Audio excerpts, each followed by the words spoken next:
Hello and welcome back to our look at this week in maritime history from ShipIndex.org. This week we're sailing from the 18th century to the 1980s, tracking an epic global voyage, a converted Olympic liner, and a tragic wartime loss in the South Atlantic. Let's start in 1744, when Commander George Anson returned to England after an astonishing 4-year circumnavigation of the globe.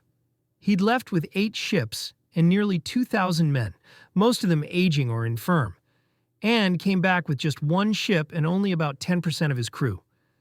The voyage was brutal, plagued by scurvy, mutiny, storms, and disease.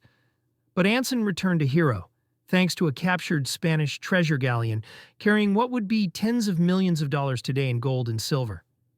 The voyage also led to important naval reforms, like the adoption of standardized uniforms to distinguish Navy men from merchant sailors. Next, we move to 1941 and the naval commissioning of USS Wakefield. Originally launched as the SS Manhattan, a transatlantic ocean liner that even carried the U.S. Olympic team to Nazi Germany in 1936, Wakefield became the largest troop ship ever operated by the U.S. Coast Guard during World War II.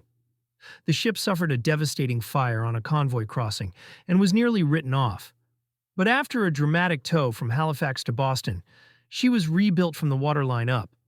Wakefield went on to transport wounded soldiers after D-Day, and she was finally decommissioned on This Week in 1946. And finally, we close in 1982 during the Falklands War. The RFA Sir Galahad, a British landing ship, had been attacked by Argentine forces earlier in the campaign and survived. But on June 8th, while preparing to land troops at Fitzroy, the ship was hit again, this time with devastating results. Fires spread uncontrollably, killing 48 soldiers and crew.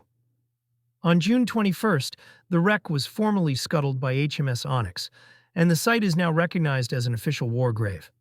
If you want to explore the full historical records of these ships, or thousands more, head over to ShipIndex.org and dive into maritime history for yourself.